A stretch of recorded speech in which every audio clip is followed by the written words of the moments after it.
وزیر اعلیٰ خیبر پختونخوا علی امین گنڈاپور نے اپنی وزارت اعلیٰ سے مستعفی ہونے کا اعلان کر دیا ہے۔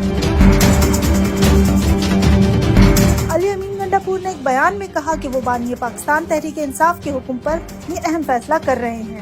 انہوں نے سہیل آفریدی کو اپنی مکمل حمایت اور سپورٹ کا یقین دلایا ہے۔ وزیر اعلیٰ نے مزید کہا کہ پارٹی کی پالیسی اور بانی تحریک انصاف کی رہائی کے لیے ہم سب مل کر آگے بڑھیں گے۔ دوسری جانب پاکستان تحریک انصاف کے سیکرٹری جنرل سلمان اکرم راجہ نے میڈیا سے گفتگو میں اس خبر کی تصدیق کی کہ علی امین گنڈاپور کو خیبر پختونخوا کی وزارت اعلیٰ سے ہٹانے کا فیصلہ کر لیا گیا ہے۔ سلمان اکرم راجہ کے مطابق عمران خان کے فیصلے کے تحت سہیل آفریدی کو خیبر پختونخوا کا نیا وزیر اعلیٰ نامزد کیا گیا ہے۔ انہوں نے کہا کہ خیبر پختونخوا میں دہشت گردی کی سنگین صورتحال ہے اور حالیہ دنوں میں اور افزائی میں ہمارے جوان اور افسر شہید ہوئے ہیں۔ سلمان اکرم راجہ نے کہا کہ دہشت گردی کا خاتمہ مذاکرات کے ذریعے ممکن ہے اور توقع ہے کہ سہیل آفریدی وفاقی حکومت کی رہنمائی کریں گے اور صورتحال کو بہتر بنائیں گے۔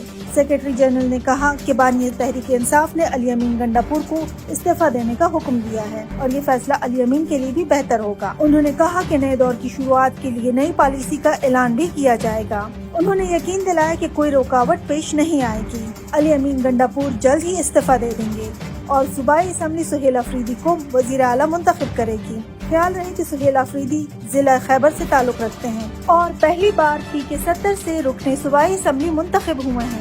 وہ انصاف اسٹوڈنٹ فیڈریشن کے سابق صدر بھی رہ چکے ہیں۔ حالیہ صوبائی کابینہ میں تبدیلی کے بعد سہیل آفریدی کو وزیر برائے ہائر ایجوکیشن کا قلمدان بھی سونپا گیا ہے۔ یہ تھا آج کا سیاسی منظرنامہ۔ مزید اپڈیٹس کے لیے ہمارے ساتھ جڑے رہیں۔